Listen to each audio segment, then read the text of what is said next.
Assalamualaikum warahmatullahi wabarakatuh.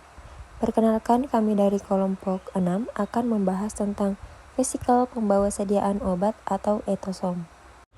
Adapun anggota kelompok dari kelompok 6, yang pertama Nur Fadilah, Nur Hasanah, Nur Issati, Nur Fitriasari, Nurul Fadilah Amelia, dan saya sendiri Nurul Fitri Rahmadani dan Olivia Multazam. Adapun 7 submateri yang akan kami paparkan, yang pertama definisi etosom, yang kedua karakteristik etosom, yang ketiga proses pembuatan etosom, yang keempat keunggulan etosom, yang kelima kelemahan etosom, yang keenam cara kerja etosom, dan yang ketujuh aplikasi etosom dalam pembawa sediaan obat. Yang pertama, definisi etosom. Etosom adalah salah satu alternatif yang dapat digunakan untuk menghantarkan senyawa bahan alam, karena kemampuannya yang dapat menghantarkan senyawa hidrolifik, hidrofobik, maupun amfifilik. Etosom merupakan suatu teknologi sistem penghantar obat berupa vesikel pembawa yang lunak dan elastik berbasis lipid. Pengertian etosom menurut Toito et al. Tahun 2000, etosom merupakan sebuah vesikel yang tersusun atas fosfolipid, air, dan etanol. Etanol diduga memiliki pengaruh utama dalam peningkatan permease terhadap kulit. Assalamualaikum warahmatullahi wabarakatuh. Baiklah, saya akan melanjutkan pemaparan dari rekan kelompok saya mengenai etosom. Sebelumnya, perkenalkan saya atas nama Nur Izzati dengan NIM P714251201039. Adapun pembahasan yang akan saya bahas mengenai karakteristik etosom. Adapun subpembahasan untuk etosom kali ini mengenai karakteristik etosom, diantaranya ukuran, komposisi, dan fleksibilitas. Yang pertama, ukuran. Menurut Ramadan dan Mukmin pada tahun 2016, ukuran vesikel atau diameter vesikel etosom akan memenuhi persyaratan menjadi sebuah nanovesikel apabila berada dalam rentang 10 hingga 1000 nanometer. Ukuran vesikel yang dihasilkan bergantung pada variasi komponen penyusun, metode pembuatan, dan teknik penggunaan alat seperti sinokator. Selanjutnya, komposisi. Yang pertama, fosfolipid. Fosfolipid adalah salah satu komponen penting dalam etosom. Biasanya, fosfatidilkolin atau fosfatidiletonoloamin digunakan sebagai fosfolipid dalam etosom. Fosfolipid ini membentuk struktur vesikel lipid yang melindungi dan menginkapsulisasi obat. Selanjutnya, etanol. Etanol merupakan komponen penting dalam etosom. Kehadiran etanol membantu meningkatkan kelarutan obat dan memodifikasi struktur membran lipid, sehingga memfasilitasi penetrasi obat ke dalam lapisan kulit. Selanjutnya, air. Air berfungsi sebagai medium pengencer dalam formulasi etosom. Kehadiran air membantu dalam pembentukan dan stabilisasi vesikel lipid. Berikutnya, zat tambahan. Beberapa zat tambahan seperti surfaktan atau zat pengemulsi dapat ditambahkan dalam formulasi etosom untuk meningkatkan stabilitas dan sifat fisik dari vesikel lipid. Contoh surfaktan yang umum digunakan adalah tin 80 dan span 80. Yang terakhir, selain komponen di atas, beberapa formulasi etosom juga dapat mengandung bahan tambahan lainnya, seperti antioksidan, pengawet, zat pewarna, tergantung pada jenis obat yang akan dihantarkan dan tujuan penggunaannya. Selanjutnya, fleksibilitas. Yang pertama, komposisi isi lipid yang dapat disesuaikan. Komposisi lipid dalam etosom dapat disesuaikan dengan kebutuhan pengantar obat yang spesifik. Berbagai jenis fosfolipid dapat digunakan, seperti fosfatidilkolin, fosfatidiletanolamin, atau campuran dari keduanya. Selain itu, perbandingan fosfolipid dan etanol dalam formulasi dapat diubah untuk memodifikasi sifat fisik dan kinerja etosom. Ukuran vesikel yang dapat dimodifikasi. Ukuran vesikel lipid etosom dapat dimodifikasi dengan mengatur parameter formulasi seperti metode produksi, konsentrasi lipid, atau ukuran porifilter. Ukuran vesikel lipid yang lebih cenderung meningkatkan penetrasi obat dalam lapisan kulit yang lebih dalam. Selanjutnya, inklusi bahan tambahan. Etosom dapat diperkaya dengan bahan tambahan seperti surfaktan, zat pengemulsi, atau bahan aktif lainnya sesuai dengan kebutuhan. Penambahan bahan tambahan ini dapat membantu meningkatkan stabilitas, kelarutan obat, atau sifat fisik vesikel lipid. Aplikasi transdermal atau topikal. Etosom dapat digunakan untuk penghantaran obat melalui kulit atau transdermal atau secara topikal. Mereka dapat dioleskan pada kulit atau diaplikasikan dalam bentuk krim, gel, atau lotion, tergantung pada jenis obat yang akan dihantarkan dan tujuan penggunaannya. Yang terakhir, diverifikasi jenis obat. Etosom dapat digunakan untuk menghantarkan berbagai jenis obat, termasuk obat antiinflamasi, analgetik, antifungal, antibakteri, vaksin, atau agen kosmetik. Mereka dapat membantu peningkatan penetrasi dan bioavailabilitas obat tersebut. Sekian, selanjutnya akan dilanjutkan oleh rekan kelompok saya. Sebelumnya, perkenalkan saya Nurul Fitri Rahmadani dengan NIM PO 714251-2010-42 akan membahas mengenai proses pembuatan etosom.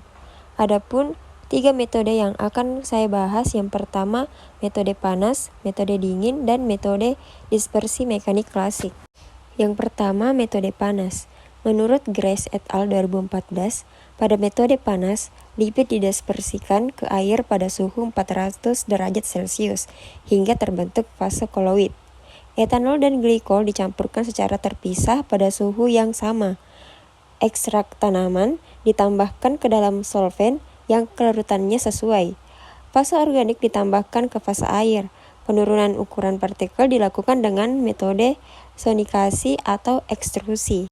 Menurut Grace et al. 2014, pada metode dingin, zat aktif fosfolipid, etanol, dan glikol dicampurkan dan diaduk kuat menggunakan mixer hingga seluruh material larut ke dalam etanol. Kemudian dipanaskan pada suhu 30 derajat Celcius. Pada saat yang sama, panaskan air dengan suhu yang sama. Lalu campurkan air ke campuran etanol dan diaduk dengan kuat. Pada proses penurunan ukuran vesikal, digunakan metode sonikasi atau ekstrusi. Hasil etosom disimpan dalam lemari pendingin. Yang terakhir, metode dispersi mekanik klasik. Menurut Grace et al. 2014, pada metode dispersi mekanik klasik, fosfolipid dan ekstrak tanaman dilarutkan dalam kloroform dan etanol dengan perbandingan 3:1. Pelarut organik dihilangkan dengan evaporator vakum dan divakum selama 1 malam. Untuk menghilangkan sisa pelarut, etosom didapatkan setelah dehidrasi. Baik, perkenalkan saya Nurul Fadila Melia. Saya di sini akan melanjutkan presentasi dari kelompok kami mengenai keunggulan etosom. Keunggulan etosom sebagai sistem penghantaran obat adalah sebagai berikut. Yang pertama, peningkatan penetrasi obat. Etosom dapat meningkatkan penetrasi obat melalui lapisan kulit atau membran biologis lainnya. Ukurannya yang nanometer memungkinkan mereka menembus hambatan kulit dan mencapai lapisan yang lebih dalam, sehingga meningkatkan efektivitas penghantaran obat. Kemudian yang kedua, peningkatan bioavailabilitas. Bioavailabilitas mengacu pada jumlah obat yang tersedia dalam tubuh setelah administrasi. Etosom dapat meningkatkan bioavailabilitas obat dengan memfasilitasi penyerapan dan penyebaran obat ke dalam sirkulasi sistematik. Hal ini berarti dosis obat yang lebih kecil dapat digunakan untuk mencapai efek terapeutik yang sama. Kemudian, pengiriman terarah dan spesifik. Etosom memungkinkan pengiriman terarah obat ke daerah target. Mereka dapat difungsikan untuk mengirimkan zat aktif obat ke area yang ditentukan, seperti jaringan di bawah kulit atau area dengan kondisi khusus seperti penyakit kulit. Selanjutnya, stabilitas fisik dan kimia yang baik. Etosom memiliki stabilitas yang baik terhadap faktor-faktor fisika dan kimia, termasuk suhu, cahaya, dan tekanan. Ini memungkinkan penyimpanan jangka panjang tanpa mengurangi efektivitas atau kualitas obat yang terkandung dalam etosom. Kemudian, kompatibilitas dengan berbagai obat dan bahan aktif. Etosom dapat digunakan untuk mengirimkan berbagai jenis obat dan bahan aktif termasuk obat hidrofilik atau larut dalam air dan obat lipofilik atau larut dalam lemak. Hal ini membuat etosom menjadi pilihan yang fleksibel dan serbaguna dalam pengembangan formulasi obat. Kemudian, potensi pengurangan efek samping. Dengan mengarahkan pengantaran obat secara spesifik dan meningkatkan penetrasi obat, etosom dapat membantu mengurangi efek samping yang mungkin terjadi. Mereka dapat mengurangi dosis obat yang diperlukan untuk mencapai efek terapeutik sehingga mengurangi potensi toksisitas. Dan yang terakhir, kompatibilitas dengan kulit dan membran biologis. Etosom terbuat dari bahan yang umumnya kompatibel dengan kulit dan membran biologis, seperti fosfolipid yang mirip dengan komponen struktural membran sel. Ini mengurangi potensi iritasi atau reaksi alergi pada kulit. Sekian dari saya lanjutkan kepada teman saya. Sebelumnya, terima kasih atas kesempatannya. Perkenalkan, nama saya Nur Fadila dengan NIM PO 7142 5120 1037. Di sini saya akan membahas mengenai kelemahan etosom. Jadi, kelemahan etosom itu ada 5. Yang pertama, biaya produksi yang tinggi. Proses pembuatan etosom melibatkan teknik khusus dan bahan baku yang relatif mahal seperti fosfolipid. Hal ini dapat meningkatkan biaya produksi sediaan obat yang mengandung etosom lebih mahal dibandingkan dengan formulasi konvensional lainnya. Yang kedua, di sini ada stabilitas fisik terbatas. Meskipun etosom memiliki stabilitas fisik yang baik dalam kondisi penyimpanan yang tepat, mereka mungkin lebih rentan terhadap perubahan fisik seperti pelelehan, agregasi, atau deformasi saat terkena suhu atau tekanan ekstrim. Hal ini dapat mempengaruhi kualitas dan konsistensi sediaan obat yang mengandung etosom. Yang ketiga, ada potensi efek iritasi kulit. Meskipun etosom umumnya dianggap kompatibel dengan kulit, beberapa studi telah melaporkan potensi iritasi atau reaksi alergi pada kulit yang disebabkan oleh penggunaan etosom. Reaksi ini mungkin tergantung pada formulasi etosom tertentu atau individu yang menggunakan produk tersebut. Yang keempat, ada kendala dalam formulasi obat hidrofilik. Etosom cenderung lebih cocok untuk mengirimkan obat lipofilik atau biasa kita kenal dengan larut dalam lemak dibandingkan dengan obat hidrofilik atau larut dalam air, di mana formulasi obat hidrofilik dalam etosom dapat menjadi lebih rumit karena memerlukan penggunaan surfaktan tambahan atau teknik formulasi yang lebih canggih untuk mencapai stabilitas dan penetrasi yang optimal. Dan yang terakhir, kendala dalam skala produksi massal. Meskipun etosom menunjukkan potensi yang menjanjikan dalam peningkatan penghantaran obat, mereka mungkin menghadapi kendala dalam skala produksi massal. Proses pembuatan etosom yang kompleks dan persyaratan khusus dalam kontrol kualitas dan stabilitas dapat mempengaruhi kemampuan untuk memproduksi etosom secara efisien dalam jumlah besar. Baiklah, saya akan melanjutkan materi yang telah dipaparkan oleh rekan saya, yaitu bagaimana cara kerja etosom. Menurut Toitau et al. Tahun 2000 telah mengusulkan bahwasanya etosom meningkatkan penetrasi obat melalui lipid stratum corneum. Bagian pertama dari mekanisme ini disebabkan efek etanol, di mana interkalasi dari etanol menjadi lipid interseluler meningkatkan fluiditas lipid dan mengurangi kepadatan multilayer lipid. Hal ini diikuti oleh efek etosom yang meliputi penetrasi lipid antar dan permeasi dengan pembukaan jalur baru karena kelenturan dan fusi etosom dengan lipid kulit, sehingga pelepasan obat lapisan dalam kulit. Permeasi obat dapat terjadi melalui 2 tahap. Ini menurut Lim Suan tahun 2012, yaitu yang pertama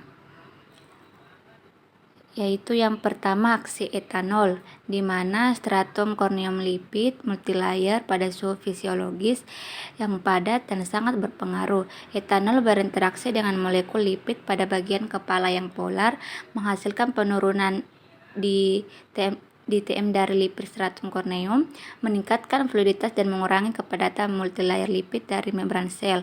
Yang kedua, ada aksi etosom, di mana Etanol ini dapat juga menyediakan vesikel etosom dengan karakteristik yang fleksibel lembut yang dapat memungkinkan mereka untuk lebih mudah menembus ke lapisan kulit yang lebih dalam. Vesikel etosom fleksibel akan menembus lapisan ganda stratum corneum yang terganggu dan bahkan membentuk jalur melalui kulit berdasarkan sifat partikelnya. Berikutnya, aplikasi etosom dalam pembawa sediaan obat. Ada 4 bagian. Yang pertama, penghantaran transdermal. Yang kedua, penghantaran kosmetik. Yang ketiga, penghantaran obat anti jamur. Dan yang terakhir, penghantaran obat antiinflamasi. Yang pertama, penghantaran transdermal. Etosom digunakan secara luas dalam penghantaran obat melalui kulit atau transdermal. Mereka meningkatkan penetrasi obat melalui lapisan kulit yang lebih dalam, memungkinkan penyerapan obat yang lebih efektif ke dalam peredaran darah. Aplikasi transdermal etosom termasuk penghantaran hormon, analgesik, dan obat antiinflamasi non-steroid. Yang kedua, penghantaran kosmetik. Etosom juga diterapkan dalam industri kosmetik untuk penghantaran bahan aktif ke dalam kulit. Mereka membantu dalam mengirimkan zat aktif seperti peptida, vitamin, atau antioksidan ke dalam lapisan kulit yang lebih dalam. Dan ini memberikan manfaat perawatan yang lebih efektif. Contoh aplikasi kosmetik etosom termasuk krim anti penuaan, serum wajah, atau produk perawatan kulit lainnya. Yang ketiga, penghantaran obat anti jamur. Etosom dapat digunakan sebagai pembawa obat anti jamur untuk mengatasi infeksi kulit yang disebabkan oleh jamur. Mereka meningkatkan penetrasi obat anti jamur ke dalam lapisan kulit yang terinfeksi, membantu mengatasi infeksi dengan lebih efektif. Contoh aplikasi etosom dalam penghantaran obat anti jamur adalah krim atau gel anti jamur. Yang keempat, penghantar obat antiinflamasi. Etosom juga dapat digunakan untuk penghantaran obat antiinflamasi yang bertujuan mengurangi peradangan pada kulit. Mereka membantu mengirimkan obat antiinflamasi ke lapisan kulit yang terkena dengan lebih baik dan memberikan efek antiinflamasi yang lebih kuat. Contoh aplikasi etosom dalam penghantaran obat antiinflamasi adalah krim atau salep antiinflamasi. Itulah tadi pemaparan materi dari kelompok 6 mengenai vesikel pembawa sediaan obat atau etosom. Kami meminta maaf jika pemaparan materi kami masih memiliki banyak kekurangan. Sekian dan terima kasih. Lebih dan kurangnya mohon dimaafkan. Wassalamualaikum warahmatullahi wabarakatuh.